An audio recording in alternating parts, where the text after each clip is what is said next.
Hey there, Courtney. Okay, so I was making sure that it was recording, and I'm going to introduce you. This is your very first basic lesson on tarot. So what I'm going to get you started is I'm first going to teach you suits, and we're going to introduce you to a little bit of major arcana. So I'm using what is, it's a Rider-Waite deck, which is the traditional deck. So I think this is similar artwork and everything to what you have. It's just that my cards are shiny and iridescent. They sparkle, sparkle, sparkle, jazz, jazz. Okay. So I may have explained a little bit of the difference to you. Major arcana are something specific just to tarot, and minor arcana are sort of like cards in a deck.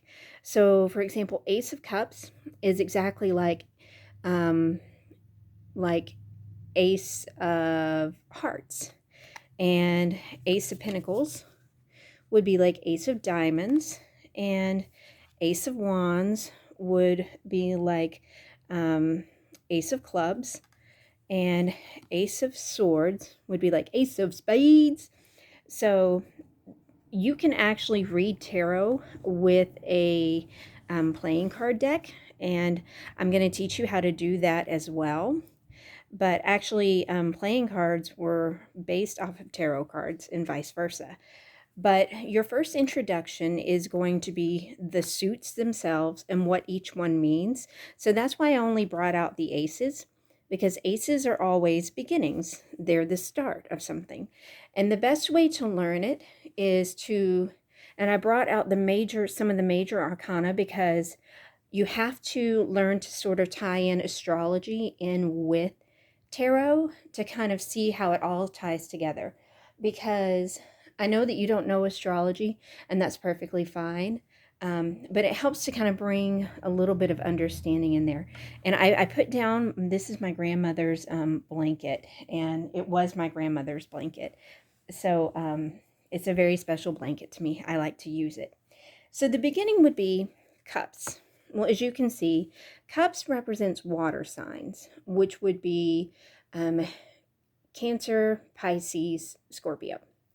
And then, of course, Pentacles, which is earth signs, which is Taurus, Virgo, and Capricorn. And then we've got, earth elements. And then we've got wands is fire. And a good way to help kind of remember this is you think cups is easy to remember because you hold, water in cups.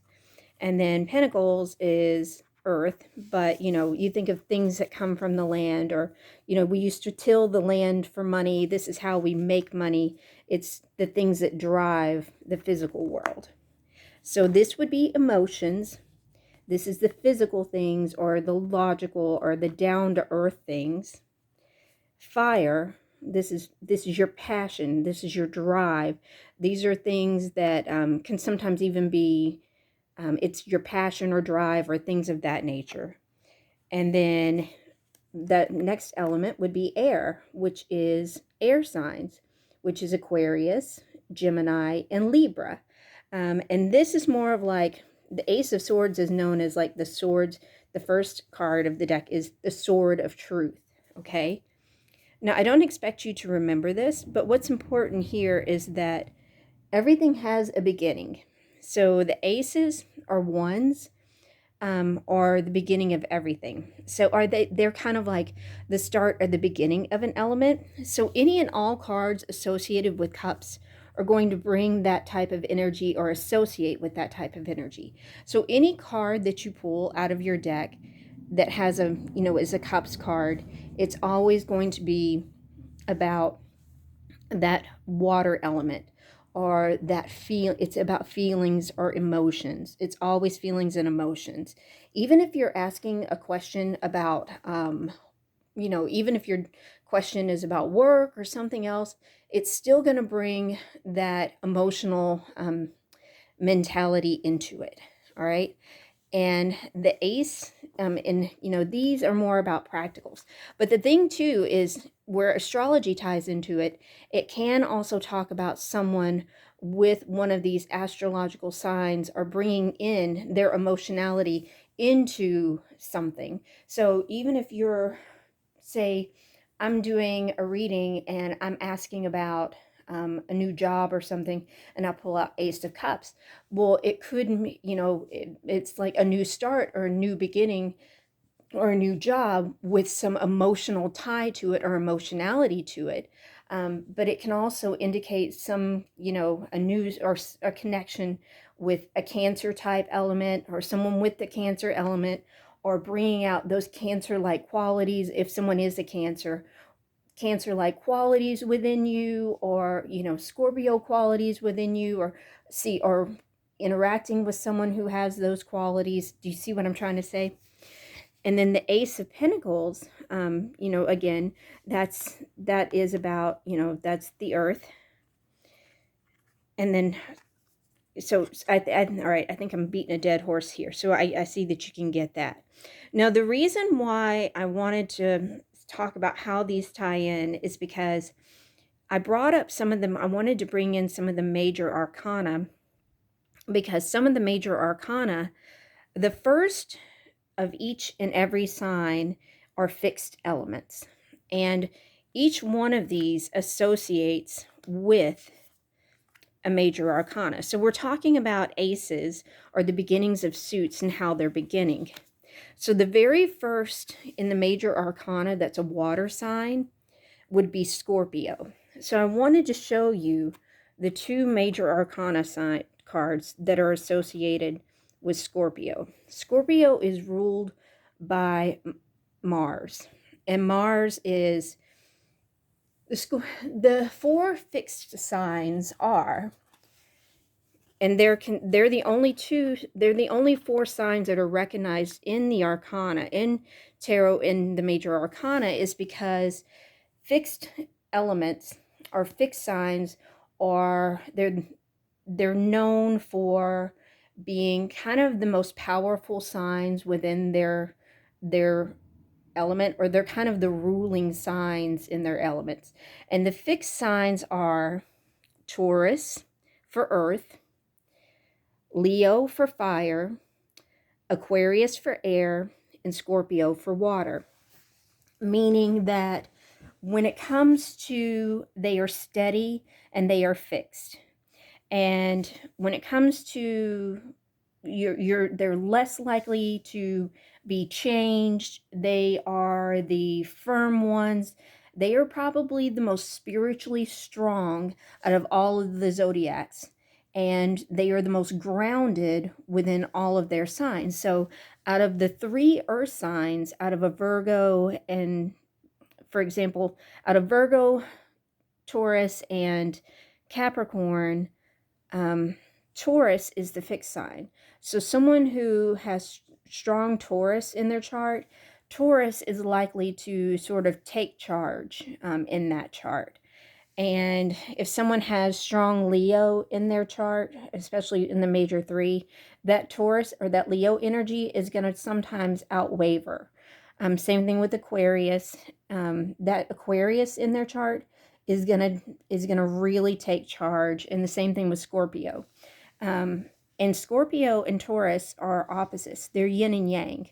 The same with Leo and Aquarius; they are yin and yang. Now, when a Scorpio and a Taurus meet, they are opposing energies. They are either going to be opposites attract, and or it's going to be like magnetic poles, and they apart. And it's the same thing with a Taurus, a Scorpio and a Leo. They're either going to be drawn together really easily or repel.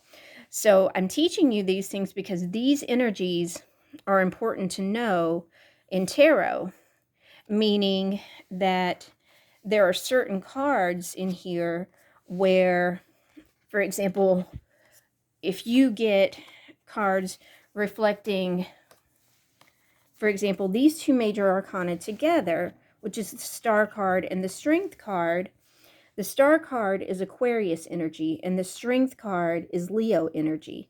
The Star card represents hope but it's a quiet hope. It's like wishing on a star. And the strength card is, I am going to do my best. I'm just going to be strong, but it's a silent strength too at the same time. Well, they're kind of opposing forces. So it can sometimes like talk about someone struggling within and trying to fight against that kind of energy, right? So, I mean, this is why it's important to kind of learn these things, because learning these things about astrology and see how they kind of tie together. Okay. So the first one that is I'm going back to what I was saying earlier. Ace of Cups. I'm just focusing on the 4 and another major arcana this is another major arcana, which is the Wheel of Fortune, and I'll discuss this again. These are the only major arcana cards that talk about, and notice that they are side by side. These are the last 2 cards of the major arcana, the Wheel of Fortune, which talks about how things just keep turning. It's about how a cycle that never ends. And again, it represents Taurus, Leo, Aquarius, and Scorpio. And it talks about how, like, what begins then ends, what begins then ends, and how all cycles seem to come together. A cycle keeps on turning proud, Mary keeps on burning, rolling down the river. That's this type of energy. And the world energy is sort of the world energy is like, this is the turning of the page, and this is sort of where we start anew. Or in other words, this is where the universe is about to be reborn. And look, the universe is reborn again with a new foundation.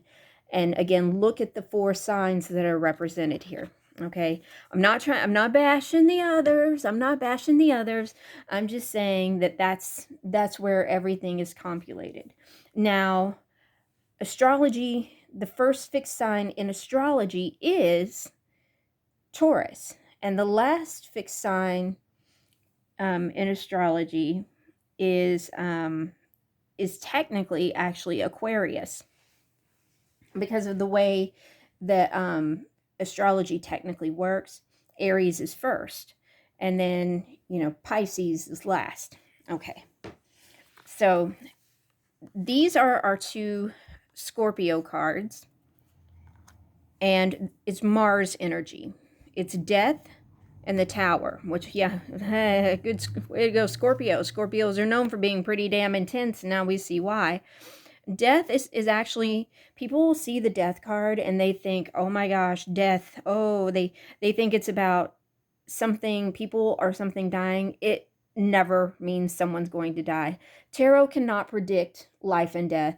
And tarot cannot predict your future. I don't care who says or what they think, it cannot do that. And if anyone ever asks you to read that way, you tell them straight up, I don't read that way, and that's not what tarot's for. Tarot cannot predict your future. The only thing tarot can do is read the energy around you and read the energy that's coming, or give you choices. In other words, if you stay on this path, this is where you may go. This is the energy you're in, and this is the energy you're headed towards, but it's not going to predict your future because you have free will. So this is just your guide saying, heads up, this is where you're headed. So you have a choice. You can take a different path. If you don't want this, turn away, okay? Or this is the energy that this person's putting out. You need to avoid it. If you need to walk away, you need to walk away. Or this is the energy this person is currently putting out. You need to adjust yourself to match it or walk away. This is basically just giving you information, but ultimately free will is free will. That other person has free will. You have free will. Nothing is ever set in stone. So it's very important you don't try to use it like a magic 8-ball, because that's not what it's intended for. So death basically is essentially actually not a bad card. And a lot of times in major arcana, in a lot of decks, it's actually represented as sometimes it's represented with butterflies, and it says rebirth, because because a lot of people in faith actually believe that death is nothing more than just a stepping stone to something new. And like I said, Scorpios are known to be pretty intense, but the death card actually represents a cycle is simply coming to an end. Something has died and something new is about to be reborn. In other words, it is very much like a butterfly going through a metamorphosis. So when you see the death card, that simply means that, you know, that's it. That something has died, but something is about to be reborn. Because I mean, if you look, you see the guy. I mean, there's death on his white horse, and he's marching through, but the sun is coming up over the top. There's a new dawn. There's a new day, and these people are. There's only one person dead, and then there's the Pope and everyone there. You know, there's all of that, but there's a new dawn. The sun is actually coming up. There's a new day. There's a new life. You know, it's like, fuck it. What's done is done. It's over. It's time to start anew. So that's actually what the death card means. The Tower is also not a very good card. People don't like the Tower card, and quite frankly, I don't care much for it either. But the Tower card is actually based on the story of the Tower of Babel. A lot of people don't know this, but the majority of the major arcana is actually based on stories from the Bible. And this one is based on this story of the Tower of Babel. When God shot down the Tower of Babel, and all of a sudden it was all destroyed and chaos erupted, and suddenly everyone spoke different languages. And it's kind of like that. That's exactly what this is. Again, this is Mars energy. Mars is the god of war. And some people actually like to say this is also, it's both a Scorpio and an Aries card. Some people read it both ways. Aries is a fire sign, and it's the first sign of astrology, but we're talking about just major arcana. We're only talking about the Scorpio side of it right now, the water side to it. So this is actually a card of both fire and water, because you can see the smoke and the everything, but it's basically, this is a card about how something sudden happened, or something suddenly about to happen, or it's sudden. This just knocked you on your ass, essentially, and you were not expecting it. It came out of the blue. So, I mean, it's sort of like these two cards kind of exactly, sort of, almost in a lot of ways go together. You got knocked on your ass. You didn't expect it. You didn't see it coming. And now you gotta move on. Essentially, that's what, if you get these two cards together, that's what it means. Damn, this hits you and you did not expect it, but you got to move on. So if I were to draw these cards, 3 cards together, I would definitely see a lot of water elements here. But I would say, damn, shit. Okay, maybe a bad breakup or a divorce. You did not see it coming. You feel like nothing is going right, but you know you need to move on. But there is hope. There's hope that you can start, pick your heart up and move on. And there's hope, because this is actually a card of hope of emotionality, hope of everything else. So this is actually not a bad read. This tells me this is what's happened, this is where you are, and this is where you're going, or where you're coming or emerging out of. This is the energy we're picking up. This is where we've been. So this is actually, even though people hate to see these cards, if I were to get these cards in a reading, it wouldn't be so bad. So I hope this kind of helped a little bit, as far as like helping you understand like how that works. But like I said, aces, these are our beginnings. Water, earth, fire, and air. Okay, so now I'm going to go back to this again. We're going to put water aside for a bit, and we're going to go to earth. Now, earth, I told you, was Taurus. I'm a Taurus. Okay, so the cards for Taurus are the Empress, because Taurus is ruled by Venus, and believe it or not, Venus she's the god of love and beauty. But Tauruses are also known to be very stubborn. They're also known to be very dogmatic. Like, you know, Tauruses tend to stay in relationships far longer than they should, as we both know, because of duty and honor and loyalty and all that bullshit. So the Pope, or the Hierophant, is their card as well in the major arcana. So we've got the Goddess of Love and Beauty is their card, but also so is the Pope. So the Pope stands for, this card stands for tradition. It stands for honor. It stands for marriage. It stands for all those traditional things and values. It can also stand for, like, when you get this card, it can be anything of a traditional value or anything. It can be education. It can be religion. It can be the military. Anything that stands for loyalty, honor, and, you know, tradition. It's essentially about tradition. Now, the Empress, sometimes people can also associate, if it's surrounded by a lot of air as well, sometimes it can be associated with Libra, because this is one of those that goes both ways, just like the Tower card did, because of Venus and Mars, they were lovers. But yeah, this is Mars's card. Isn't that nice? But this is the Venus card. But the Empress, she, like I said, this is Venus, and she also rules Libra. So, but what it kind of represents, like, all together, is she also takes care of the home. She's loving. She's a mother. This is also the Mother card. Sometimes in some decks they represent her as pregnant. They show her as pregnant, but and sometimes, you know, they talk about, like, earth. They talk about planting the seed. So sometimes in anything earth related, you can sort of associate it that way too. All right. There's not a whole lot to say about these two Taurus cards, because they're self-explanatory. Those other two, I didn't really go into big detail about these two, because I know the other two were very, very much misunderstood. But you already know, you know about tradition, you know about the Pope. These guys are not misunderstood at all.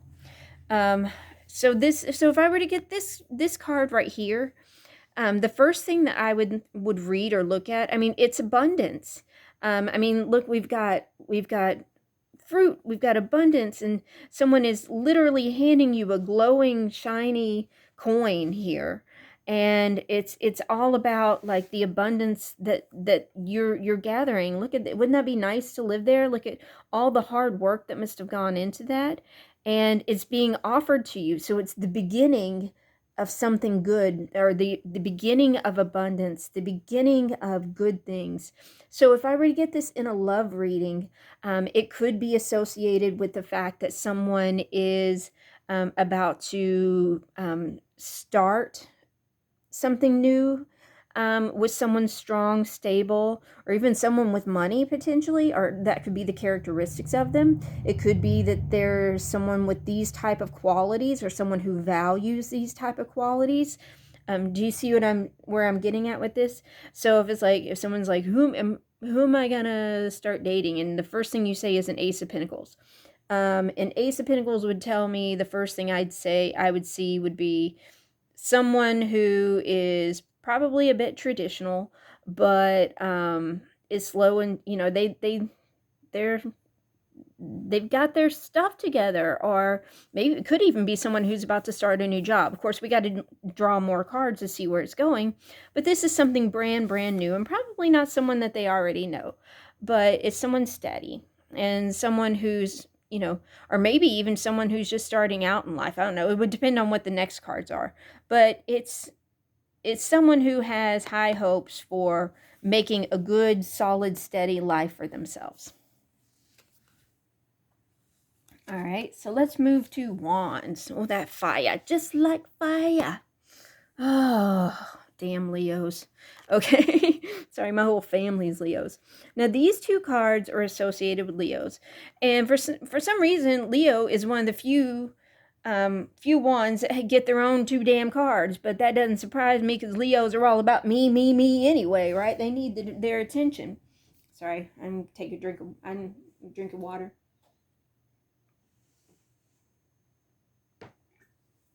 Yeah. Sorry, anyway. So, Ace of Wands. Now, I'll be honest with you. Doesn't this wand kind of look like something? There's a joke in the tarot community. Talking the wands represent fire. They represent passion. It can represent sexual things. So, like, if someone's like, what does he think of me? And you get the Ace of Wands, is like, yeah, he found you attractive. Boing. You know, yeah, he found you attractive. But Wands energy is like your passion, your creativity. It can also be creativity. So, like, if someone's asking what they think about me, like in a job interview, it could be, it may not be necessarily boing. It could be they found you incredibly creative. They saw potential for creativity in you, that kind of thing. All right, so I don't want to necessarily go there, but in a love thing, boing. Okay, so sorry, I couldn't help it. I hope no one else is listening to this. Anyway, so we've got the sun, and this is actually this is also a biblical story as well. This was talking about in the garden, or them within the Garden of Eden. There's another major arcana with about it actually has Adam and Eve in the Garden of Eden, but it's it speaks of the Garden of Eden in the sun. And I see this song, this card, and I always think that song, "Here Comes the Sun." Doo doo doo. Now, Leo is surprise ruled by the sun, because it's the solar plexus energy. It's me. It's the lion. It's the I'm the shit. Me. So, but they, Leo energy. I don't even gotta tell you about Leo energy, because if you've ever met a Leo, you know what I'm talking about, and I'm sure you have, and you know what I'm talking about.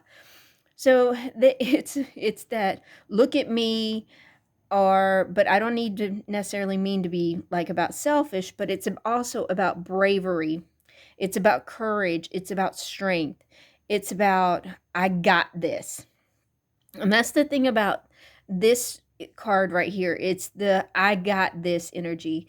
It's the here comes the sun, and also, but the strength card can be also about the I got this. You can do this. I got this. All right. I can tame this lion. I can do this. I'm strong. I'm loyal.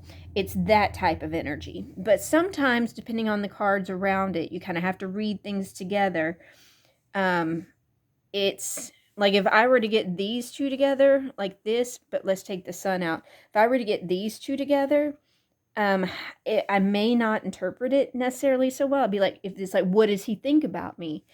And then I get Ace of Wands and Strength, and I didn't get any Cups cards or anything else, I would be hesitant. I'd be like, then it gives me the impression that I'm going to conquer that, is the energy I would get. If I didn't get Cups cards, because remember, Cups tell us about emotionality, and we don't want this energy without some emotion, right?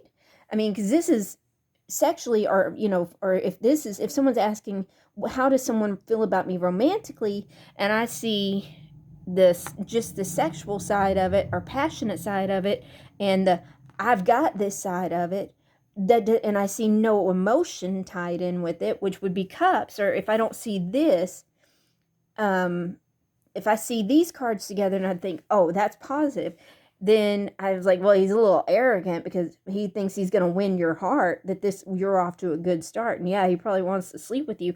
That wouldn't be so bad. But if I got this, and then, or if I got this, I'd be like, okay, this I would be happy about, because I was like, okay, yeah, he finds you really attractive, but he feels like he needs to take it slow because he wants a good solid start with you. Do you see how that ties together now? Now, but if I got this, which is Ace of Swords, which is truth, which I haven't taught you about air yet. Air is about words, speaking, and communication. It would be like, okay, the first energy is the strongest energy. He wants to hit that, but he's holding back the truth. Okay, so all right. Anyway, but if I got this energy, it would be, oh yeah, he wants to hit that. He's very happy about hitting that, and he's probably told you so. He probably told you so. But now this energy would be good. The Ace of Wands with the Sun, because remember we established what that means, and then there's the Sun, which is happy, happy, joy, joy, and then also the Ace of Cups. Well, we know cups. This cup card is good because it's the beginning of emotionality. That's good. We want that. Now, I'm not saying every Ace card is good. I'm not saying every Cups card is good, and not every Wands card is bad. So it's more about like what the representation is. So aces are always about beginnings, right? So it's about what's the start of something. So the energy of the suit itself, and then eventually I'm going to teach you twos, threes, fours, and what that energy is and what it applies to each